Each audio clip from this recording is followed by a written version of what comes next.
The obsidian cliffs of Kragath 9 stretched toward a violet sky, their jagged peaks cutting through clouds that bled crimson in the dying light of twin suns. Corporal Mason Reed pressed his back against the cave wall, feeling the cold stone leach warmth from his body. 3 days since the dropship crash. 3 days since he'd watched his entire unit burn in the wreckage while he'd been thrown clear. Nothing but luck and a malfunctioning ejection seat between him and oblivion. Now he was alone on a world that wanted him dead.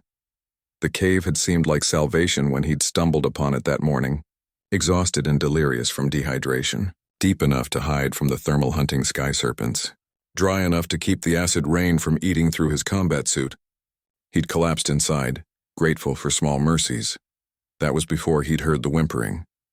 Mason had found them huddled in the deepest recess of the cave. 3 Kragathi predator cubs, barely the size of earth wolves, their obsidian scales dulled with hunger and fear. Their mother lay nearby, her massive body still and cold, a jagged crystal spear jutting from her chest. Some territorial dispute, perhaps, or maybe she'd challenged the wrong alpha. The cubs had hissed at him initially, their needle-sharp teeth bared, their violet eyes glowing with ancestral rage. But they were weak, starving. And Mason, despite every survival protocol screaming at him to leave, to run, to save himself, Mason couldn't walk away. Easy, he'd whispered, holding up his hands. I'm not here to hurt you. The largest cub, a male with a distinctive silver marking across his snout, had studied him with unsettling intelligence.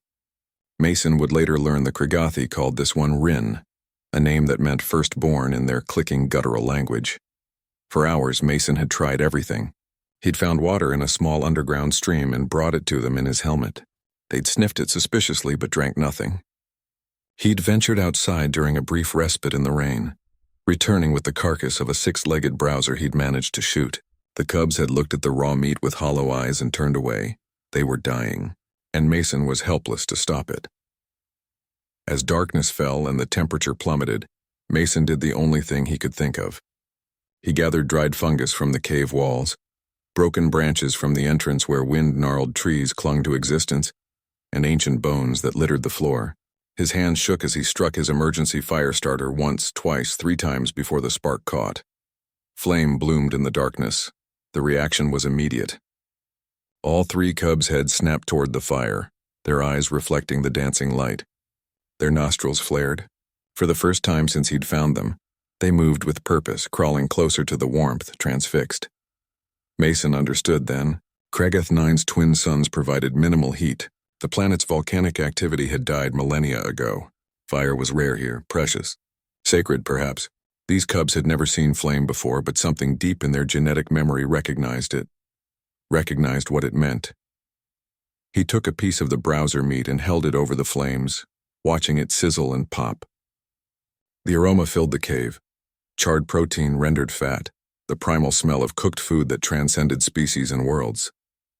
Mason's own stomach growled in response. When the meat was seared, he tore off a piece and ate it himself, making exaggerated chewing motions. Then he offered a piece toward Rin. The cub's eyes moved from the meat to Mason's face, then back to the fire. He didn't move. Mason sighed, his breath misting in the cold air. Then, acting on instinct more than logic, he sat down beside the cubs. Not surrounding them, not cornering them, beside them, as a pack member would, as family would. He placed the cooked meat between them and the fire, then resumed eating his own portion, staring into the flames as if the cubs weren't there. As if this was the most natural thing in the universe. A human soldier and 3 alien predators sharing warmth and food in the darkness of a hostile world.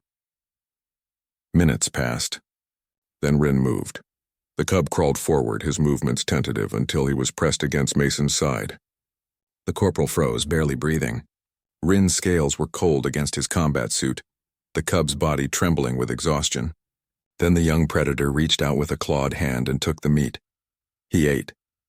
Within moments, the other 2 cubs had joined them, forming a small circle around the fire with Mason at its center. They devoured the cooked meat with desperate hunger. And Mason kept cooking more, piece after piece, until the browser carcass was gone and the cubs' bellies were finally full. That night, as the fire burned low and the wind howled outside, the 3 Kragathi cubs curled around Mason Reed. Their breathing slowed. Their bodies warmed, And for the first time since their mother's death, they slept peacefully. Mason stayed awake, keeping the fire alive, one hand absently stroking Rin's scaled head. The cub made a sound. Not quite a purr, but something similar. Contentment, perhaps, trust. What the hell am I doing? Mason whispered to the darkness, but he knew. Humans had been doing this for 50,000 years, finding creatures that should have been enemies, offering warmth, sharing flame, building bonds that defied logic and survival instinct. They called it humanity's greatest weakness. But sitting in that cave with 3 alien predators sleeping trustingly against him, Mason understood it was humanity's greatest strength. 2 weeks later, when the rescue team finally located Corporal Reed's emergency beacon, they found him alive and well, accompanied by 3 juvenile Kragathi who refused to leave his side. The xenobiologists were baffled. The military brass was furious. The politicians saw opportunity. But Rin, standing guard beside the human who had shared his flame, understood something the others didn't. He had learned what his species would spend the next century discovering. Humans didn't conquer through strength alone. They conquered through an inexplicable ability to turn enemies into family, one shared fire at a time. And in the cold darkness of an indifferent universe, that made them the most terrifying predators of all.